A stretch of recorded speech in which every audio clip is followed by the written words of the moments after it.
Selamat malam MC members dan juga bagi teman-teman yang baru menemukan channel ini, welcome. Di kesempatan hari ini saya ingin membahas mengenai emiten yang telah diajukan di grup Telegram, khususnya link sudah saya sediakan di kolom deskripsi, dan bagi yang ingin bergabung bisa langsung saja cek di kolom deskripsi dan langsung klik link Telegramnya, langsung directly masuk ke grup Telegram secara gratis.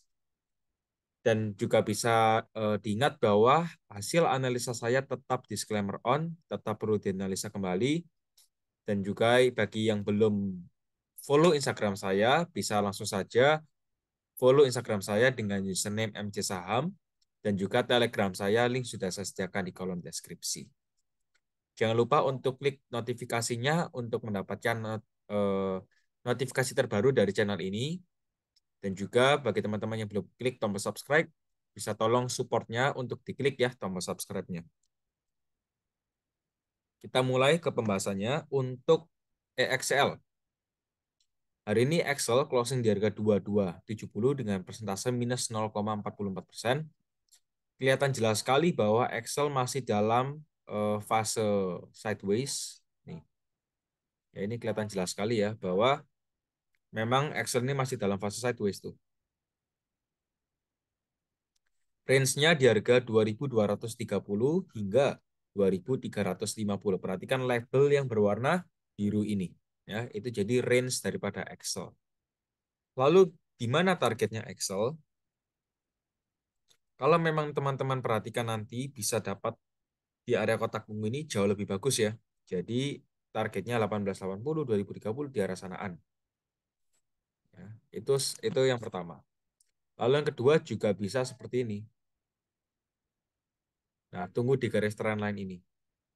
Ya kurang lebih di bawah 2200 itu oke ya, 2200 di bawah itu lumayan lumayan bagus harganya. Gitu sih untuk Excel. Kalau kita lihat secara momentum sih memang masih kurang bagus. Secara momentum itu masih kurang bagus karena masih dead crossing. Seperti itu ya untuk EXL. Lanjut ada saham TAIS, TAIS Jaya Suarasa Agung. Nah, ini perhatikan volume cukup tinggi ya, teman-teman. Volume ini besar, aktif juga, meskipun dia turun tuh, ini masih ada transaksi. Jadi kalau dibilang apakah banyak yang nyangkut di atas? Menurut saya yes ya. Itu banyak yang nyangkut di atas untuk TAIS ini banyak. Nah, teman-teman perhatikan saja kalau teman-teman bisa dapat harga di bawah para investor atau trader yang sudah nyangkut di atas, otomatis kan punya better position ya dibandingkan mereka. Ini bisa dimanfaatkan sebenarnya secara peluang.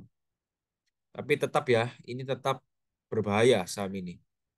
Kalau dibilang sih, apakah ada potensi untuk diangkat naik? Yes, ada. Karena logiknya, bandarnya sendiri pun bisa jadi average-nya di atas.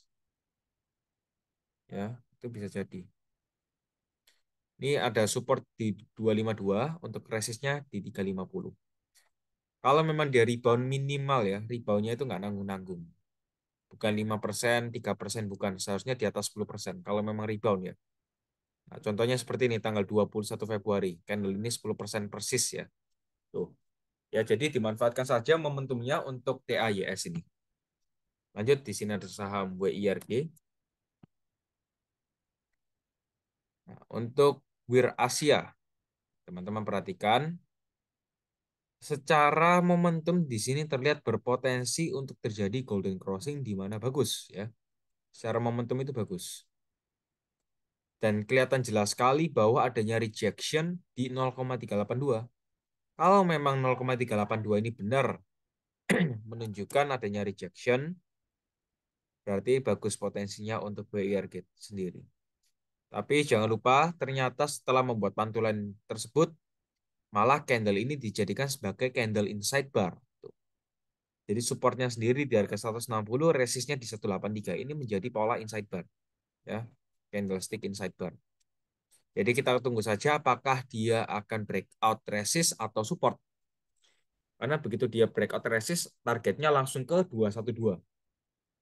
Tapi kalau malah breakout, kalau malah breakout support, kemungkinan besar ada potensi tuh untuk lanjut drop lagi ke harga 143. Nih, saya mark ya, seperti itu. Nah, mungkin untuk gambarannya WIRG gitu dulu ya. Lanjut, ada saham MTEK. MTEK closing di harga 990 dengan persentase minus 1,98%. Nah, MTEK sendiri ini juga sudah turun cukup dalam ya. Kalau menurut saya ini sudah berbahaya ya. Ini berbahaya ini untuk MTEK. Gak tahu lagi kalau dia masih bisa mempertahankan posisinya di atas 985 ya, itu lain cerita. Tapi apakah MTEK ini masih dalam kategori downtrend? Yes. MTEK ini masih downtrend, justru malah strong downtrend kalau saya bilang. Oke ya, bisa dimengerti ya. Gitu, gitu untuk MTEK. Nah, apakah sampai sekarang pun closing terakhir ini sebenarnya MTEK masih layak untuk di hold? Ya, menurut saya masih layak-layak saja karena 985 belum di breakout. Tapi kalau 985 di breakout, nah ini lain cerita lagi. Bakalan lain cerita lagi. Kalau 985 di breakout ya, itu bakalan jadi lain cerita. Kalau memang di breakout ya, semua 985, golden rasionya itu di 795, 800. Itu targetnya untuk koreksi di MTEK. Ya, jadi bisa dimengerti dan dipahami bahwa sebenarnya ada target-target penting yang teman-teman perlu perhatikan juga. Tuh, seperti itu. Oke, itu ya untuk MTEK. Kita lanjut. Di sini ada saham GJTL. Oke, GJTL kita coba cek dari weekly chart. GJTL ada resistance dan juga support kurang lebih tepat di 505. Ini memang terjadinya rejection ya di GJTL. Tuh, terjadi rejection. Perhatikan ini. Oke, bagus. 665.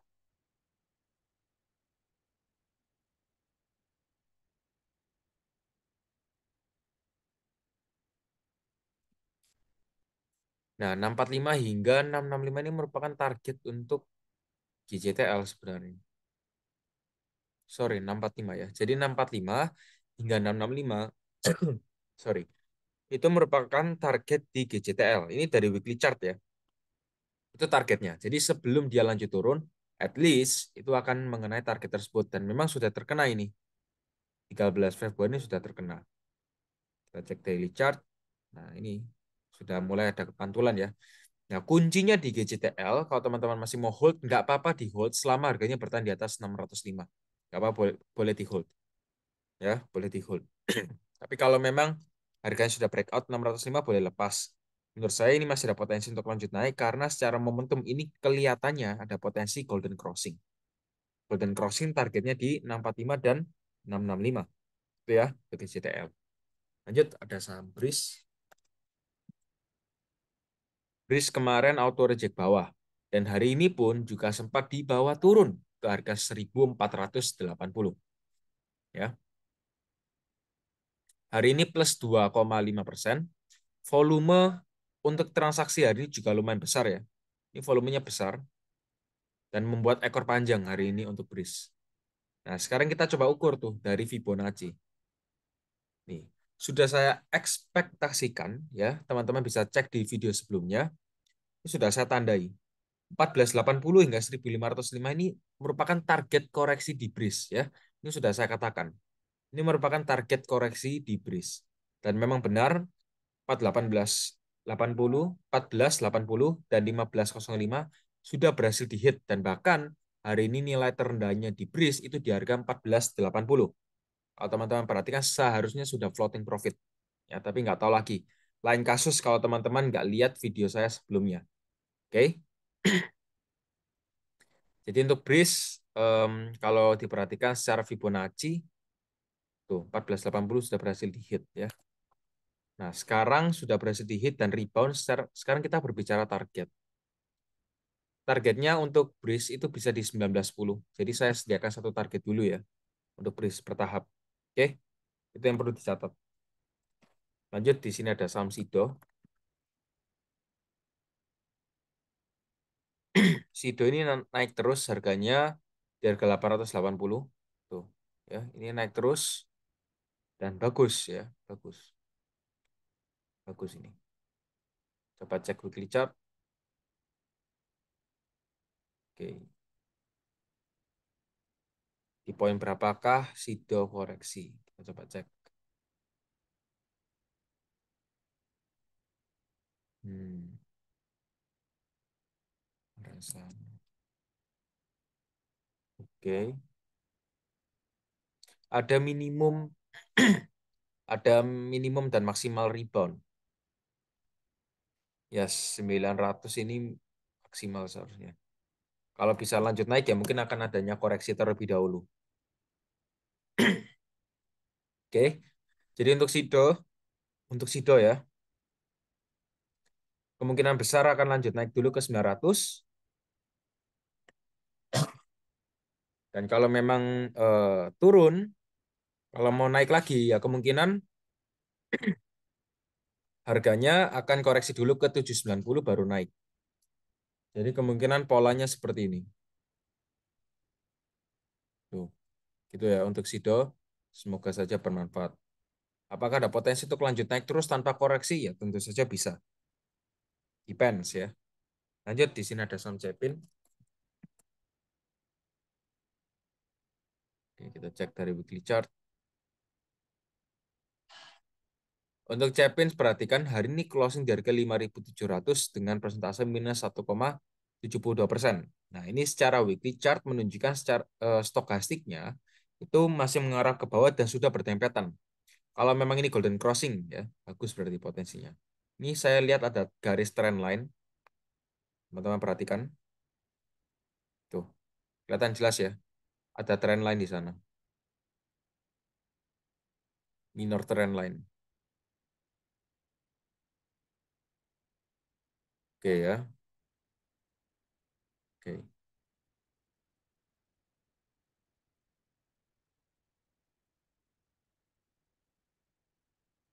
Nah, kita lihat saja, kita masih pantau apakah ini benar, bisa nggak terjadinya, kita masih pantau.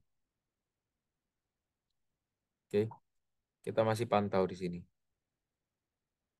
Jadi kalau memang dia naik, ya targetnya mungkin bisa di 6250-an, tapi ini sudah semakin kecil ini, semakin kecil. Jadi apakah dengan kondisi sekarang ada potensi rebound dari weekly chart? Yes, masih ada. Masih ada potensi rebound. Oke, tergantung nanti besok closingnya di mana. Seperti itu untuk Cepin ya. Oke, semoga saja jelas untuk gambarannya. Lanjut, di sini ada saham MDKA.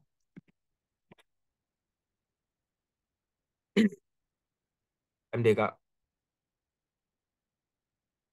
MDKA, saya perhatikan 4.500 merupakan support kuat dan malah hari ini MDKA auto reject bawah. Ya, MDKA itu auto reject bawah hari ini, close-nya di 4.300 minus 6,7%.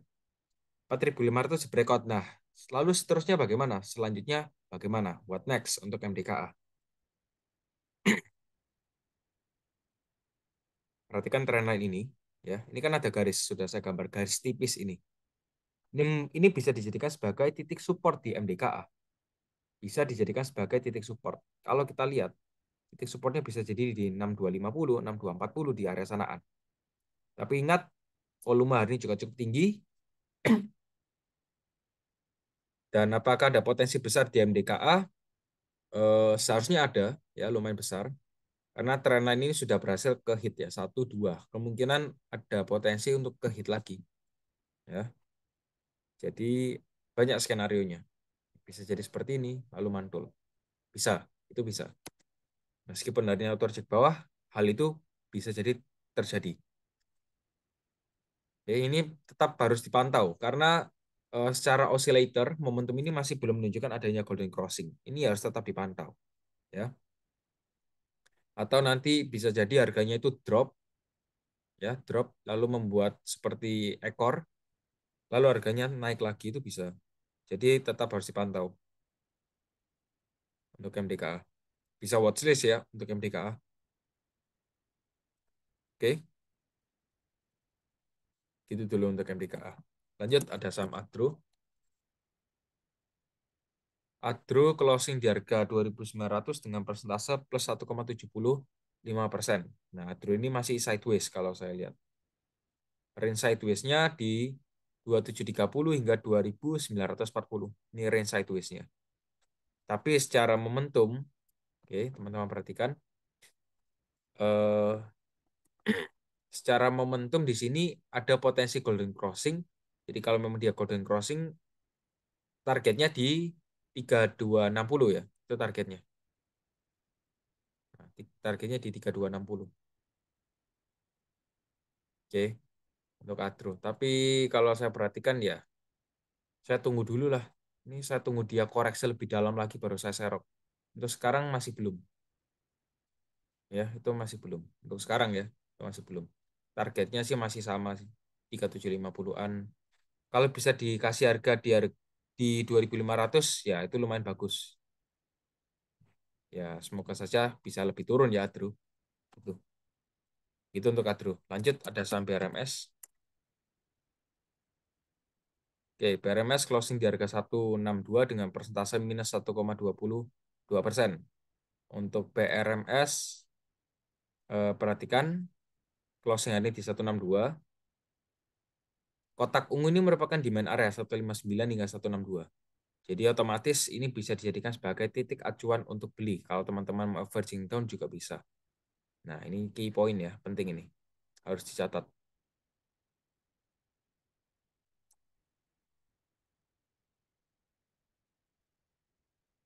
Kalau memang dia rebound, minimal minimal reboundnya seharusnya ke 177. Dan selanjutnya bisa ke 187. Gitu ya untuk BRMS. Semoga saja dapat tuh poin pentingnya. Oke, saya akan tetap pandu melalui YouTube untuk BRMS. Mungkin segitu dahulu untuk saya. Dan sampai jumpa lagi di grup Telegram. Link sudah saya sediakan di kolom deskripsi. Goodbye.